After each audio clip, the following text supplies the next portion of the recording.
And I finally remembered to start recording at the beginning of the hour. Woohoo. So what we've got going here today, guys, is that we're going to be working with these functions, these piecewise functions, using what you started with yesterday by the function notation, getting accustomed to what the domain area had to be specifically. Remember, what did the domain mean? What did the word domain mean? Which values? X values. And what were the ranges then? The y's. It's the other one. So these piecewise functions were domain specific. And if you remember, the very simple example that I gave you guys yesterday when we were talking about it dealt with working overtime. If you're working 40 hours a week for 10 bucks an hour, the minute you work past 40 hours, you started earning how much again? More. Remember, it was time and a half. What was time and a half on 10? 15. Yeah, it kind of looks something similar to this without the right axis here. It changed, the rate changed. So it became domain specific to what the graph looked like. So all we're doing today is we're going to start working on these piecewise functions and graphing them. And from the previous couple of class periods, it's gone real smooth. Because graphing for you guys is a piece of cake. And I'm going to even show you how you use the table functions on your graphing calculators so that you never make a mistake. All right? So piecewise. Like we've been saying, a piecewise function is absolutely nothing more than a function that's written with a combination of multiple equations. If you look at the homework that we did last night, we had f of x was 3x minus 7 or 6 minus 2x. There are some multiple equations that define the function. The function then was defined by its domain. That's why I kept saying these are domain specific. Now, don't write these parts down. These are the first two examples from the homework from last night. We were talking about the specific domain for this graph. What we wanted to look at is what does that graph look like when x is less than or equal to 2? What does that graph look like when x is larger than 2? So to look at graphs then, we should probably have to have graph paper. No problem. Like I said, these last few sections in this chapter is a lot of graphing. So please, just grab a couple of sheets, keep them with you, bring them to class. I always have spare graph paper, because not everybody has graph paper, and sometimes it's easier to try to plot things on a grid. It's a little bit cleaner. And I want to start by graphing something that only has one equation to it. And instead of graphing the entire line, I'm going to graph a segment of the line. I'm going to make a domain-specific line. I'm going to use this example. And it didn't type as cleanly as I had hoped. It's y equals 1/2 x plus 4. And I'm going to graph that line on my piece of graph paper for a specific domain. All right? Now, we'll go over the domain part here in a second, but I'm going to show you guys the way that when I'm doing these piecewise graphs and so on, I like to graph everything the kind of the same way, same starting points. And if you follow this simple pattern, it's a piece of cake. When you graph this 1/2 x plus 4, it's already in slope-intercept form, right? Yeah. What's your y-intercept? 4. What's your slope? 1/2. So where do you start? 0, 4. Because if I was to say 4, is it x? Yeah, on the x or the y. So, and now I just walk my slope. Up 1, right 2. Up 1, right 2.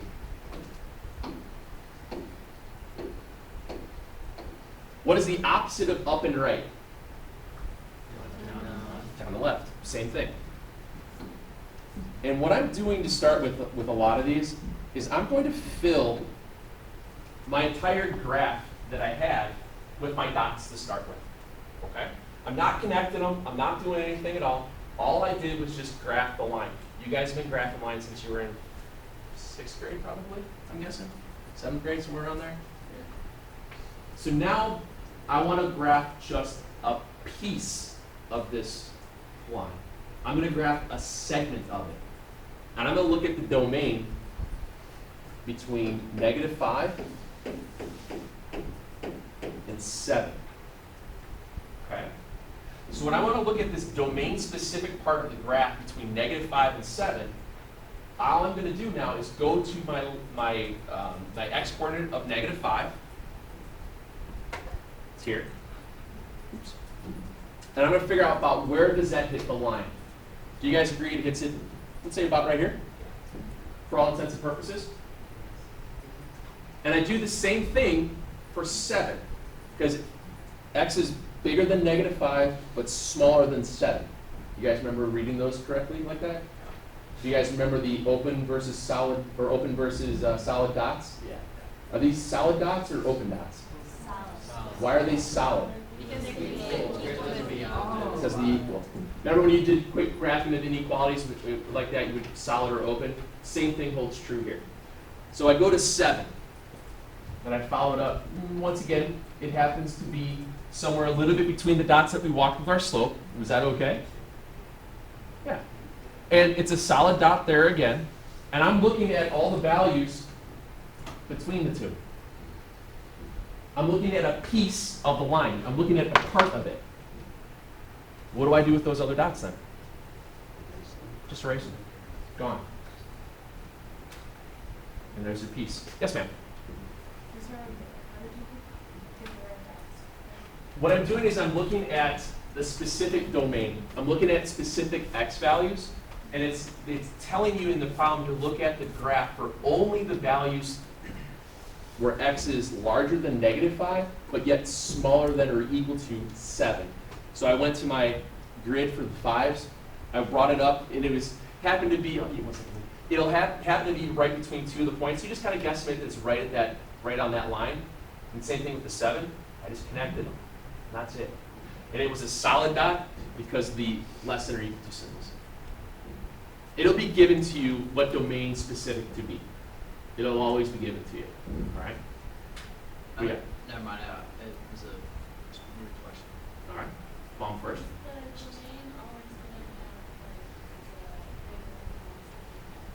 Yeah. The domain will be told to you. It could even, the domain could say x equals 2. All right? It could be a specific point. It could be anything.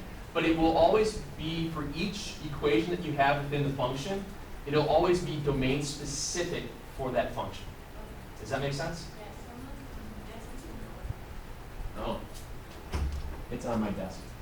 Okay, Didn't I tell you before you were leaving, don't forget your stuff, and you walked out? I thought I had it. When there's no equal sign, Mhm. are all the dots going to be open or?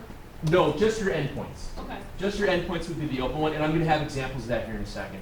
These dots as I'm walking, have a good one. You too. These dots as I'm walking are just my slope dots. That's all. All right. So now, what we're doing here today is not only just putting 1 on a graph, we're putting 2 on a graph. And you guys have all done this before when you first learned how to graph systems of equations. Remember that? Hated that. Same idea, but we're looking at parts of the graphs instead of where they're intersecting. Sometimes they do, sometimes they don't. For example, let's look at this one. I got 2 equations. Look for this piecewise. I got f of x is either x, or f of x is x minus 1. And you see how the domains are specific for each equation? One of the domains is you only want to show the graph when x is less than or equal to 0. And then the other one, you only want to look at it when x is greater than 0. So like we've done in the past, we start by going to your y-intercept and walking your slopes.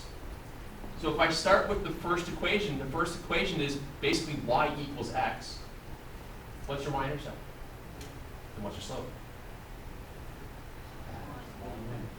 It's 1. Remember, guys, if there's nothing in front of the x, what's the coefficient that you don't see? 1. Okay? The b value that you don't see will be a 0. Because if it was 1, you'd see a 1. So you start at 0, and you walk it. And I know I'm filling in a lot of dots here.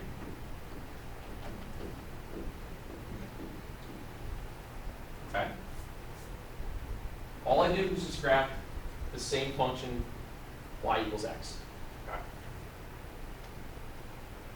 Now, go to the domain-specific part. It only wants you to be graphing that where x is less than or equal to what? 0. So where should I go on my x axis? No, what number should I start at? 0. I start at 0, and it's a less than or equal to symbol, so should that be an open or a closed dot? Closed. Closed. And which way am I going? Down. To the I'm left. going towards the left because I want to be less than 0. Numbers that are smaller than 0 are going to the left, so I just follow it this way. And what do I do with the other dots? Just get rid of them.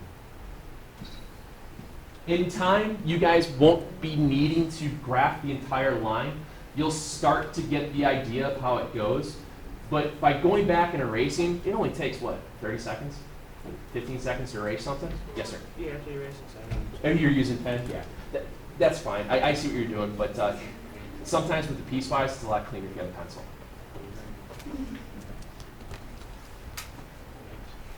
All right. What? You look like you're about to ask this. You lying? You're lying to me? No. All right. Do the same thing with the next one. X minus 1. Where's your y-intercept? Negative 1. What's your slope? 1. So you start at negative 1. Walk your slope. Now, with this problem, do I need to walk the negative slope or the go in the other direction here? I don't, because I know my domain is only looking at the positive values. So at 0 here, does this dot become a open? Very good. It becomes open, not closed. So there's a couple things you can do. If you made a dot right there to start with, just do this. Circle it. I'm okay with that. Or go back and erase it and make a full open dot. I understand that by you just kind of lassoing it, if you will, that you understood your domain is specific, that it's open here. Connect your dots.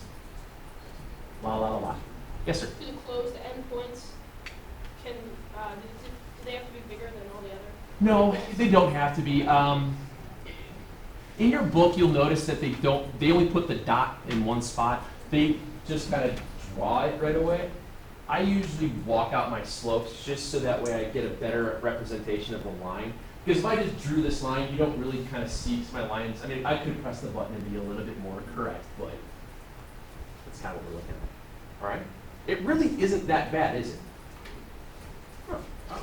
Let me give you another one before I throw a curveball at you, literally. Take a second and try this one. You're curving the next test. All right. 2x minus 1, where do you start it? Negative 1. And what's your slope? Gentlemen. 2 over 1. All right. And we just walk it.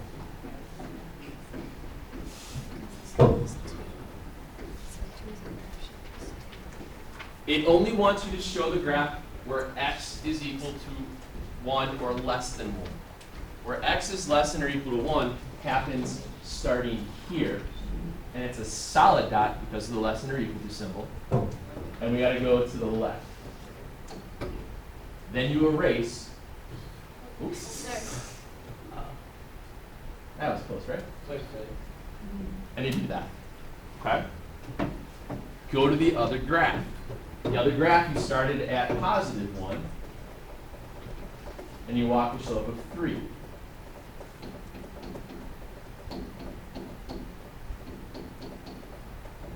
And then I'm also looking at it from when it's greater than 1. That occurred here at 4. 1, 4. It's going that way. There's that jump. Okay? There's the jump there. Some of you guys are doing the jump on the intercept. This value here, this is the domain that you want to be showing where the graph is. I only want to show this graph for all values that are smaller than or equal to 1.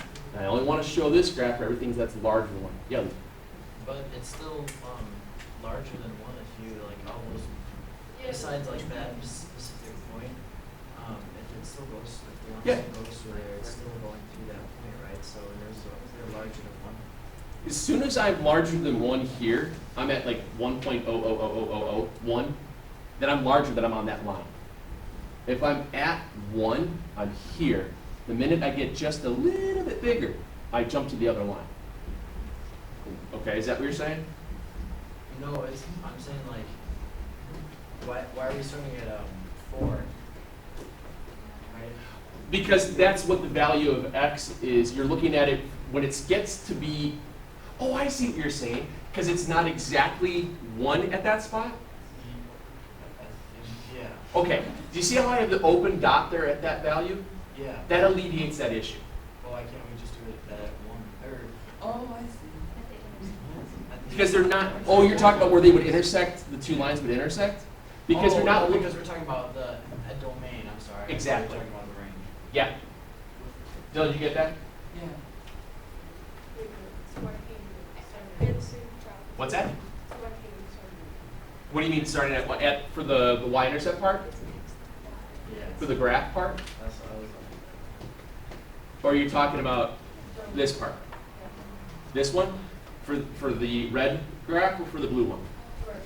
The red one. If you look at the domain being specific for the red equation, the 3x plus 1, it says that you're only going to graph that for when values are greater than 1. So if the value is equal to 1, it would fall to the blue graph, because that's where it says the domain is less than or equal to. If it's larger than 1, no, 1.2, then it jumps up to the other graph.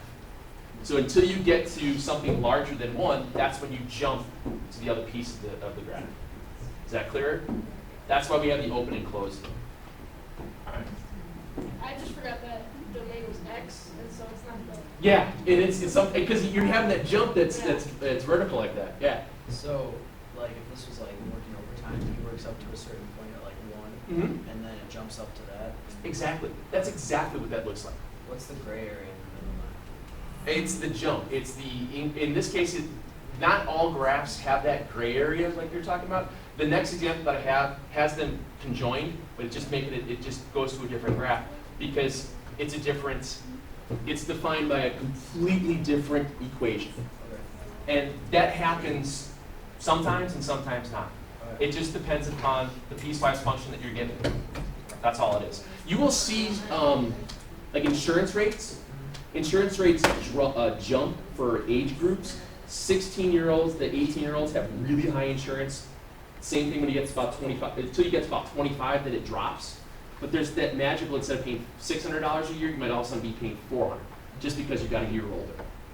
It's weird how it's kind of the same idea. There's that little jump, but there's no continuous between the two. Okay. All right. Let me give you guys a fancier one. And to use this fancier one, I put this so you don't have to keep drawing these things out. And I want you to use your calculator. Oh, that's. In your calculator, there's a real fancy button that says y equals. Remember that? Yeah. If you press that fancy button that says y equals, you can actually type in an equation. Remember that? All right. So if you type in said equation, you will be able to create what's called a table set of values. Now, for this first part of the equation, x plus 5, it's really not that difficult. I'm going to show you what this looks like with your calculator. You go to your calculator, get the y equals button, type in x plus 5, and all you have to press then, second table, the graph button, the upper right-hand corner. Everybody get to a table all right? Oh, yeah.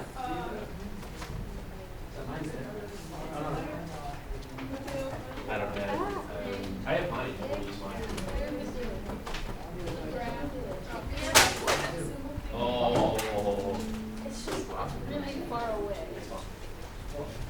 Now, in this case here, everybody has a table? So your table of values now, for this, if x is -4, y is 1. If x is -3, y is 2. X is -2, y is 3. What is this creating for you? It's creating the graph, it's creating the relation, it's creating your ordered pairs.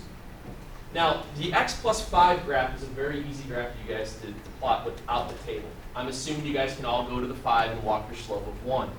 But what's nice about this is that when you do the second part, x squared plus 2x plus 3, it gives you your table of values. It gives you the parabola. It gives you all the answers. So I will plot the x plus 5 real fast. You guys type in your calculators the second part, the x squared 2x plus 3, and then we'll look at our tables together.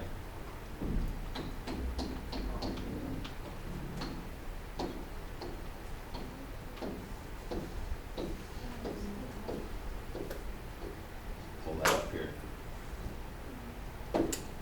X squared, is it 3x, or I'm sorry, x squared plus 2x plus 3? Thanks.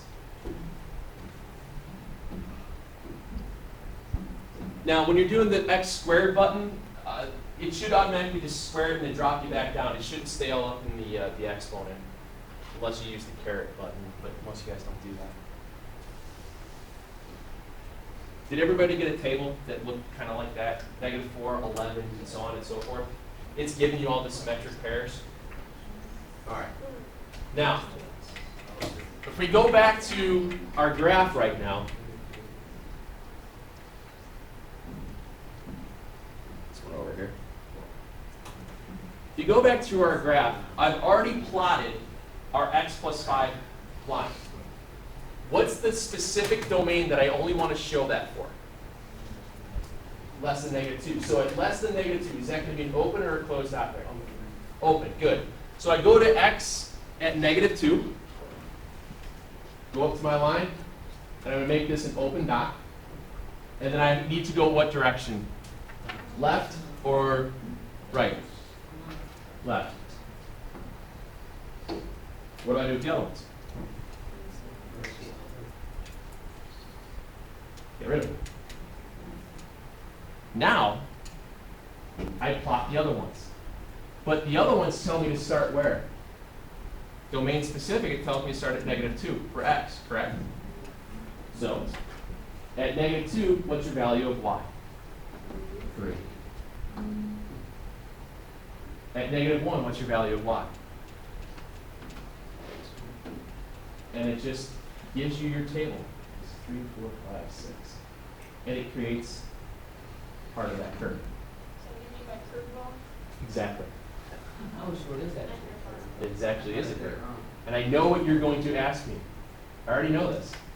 Where's the gray area? Is there a gray area here? No.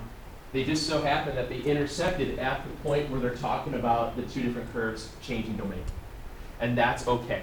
But at some point in overtime, you're actually losing money.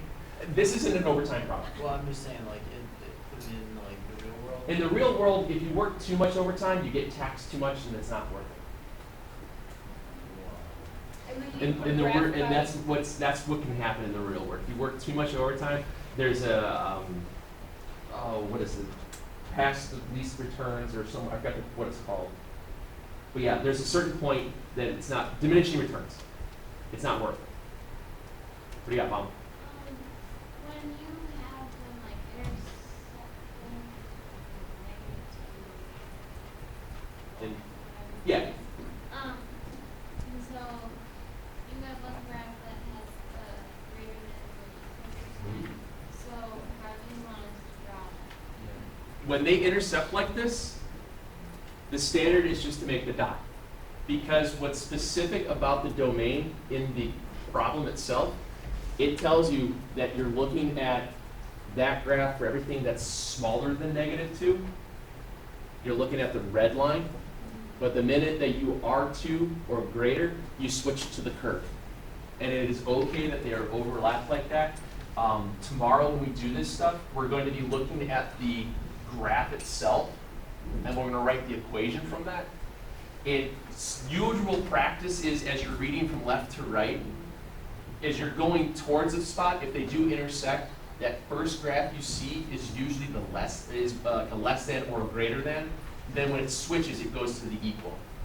Okay. So you get up to -2, and then as soon as you become -2, you switch. So you just want us to draw the dot, you don't That's fine, because in this case, like Leaf said earlier, there's no gray area, there's no void, and that's fine. And that's kind of like a standard as we get into it when we look at the graphs themselves. And then when we when we write the equations, it only takes one or two of them, and then all of a sudden you're like, oh yeah. All right. So there's one more. I think the next problem on here is another one that has a curve. If I'm not mistaken, there's another x squared plus 3. Take a second and try that one. Oh, cool. I need space to try. The 2x plus 1. That's relatively straightforward. Start at 1, up 2 over 1.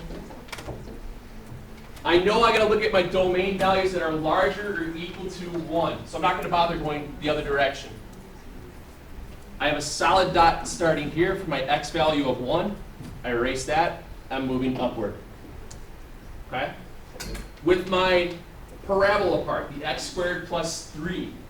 If I'm at 0, I know that my y value is 3. If I'm at 1, 1 squared is 1. 1 plus 3 is 4.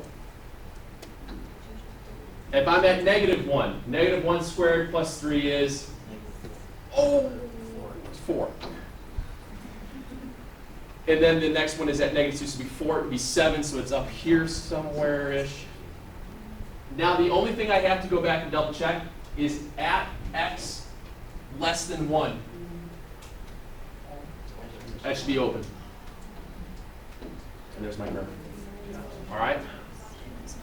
And you go through them like that. Use your calculators to help you create those ordered pairs. And just watch your less than or equal to's and your greater than or equal to's and all that stuff. What I want you to do tonight, there's 4 more of these graphs on this worksheet. Do those 4 graphs. The only one that might be a little bit weird is the very last one, because there's 3 lines or curves or whatever on one graph paper. You do it exactly the same way as you've done the rest. We'll put them up on the board tomorrow when we get back in here, and we should be all right. Okay? What do you got? You're dancing like this. Okay, question. No, guys, don't worry about the function notation parts on the problems, because obviously if you're using the table on the calculator, you can find the function of, the f of 2's and stuff like that, all right?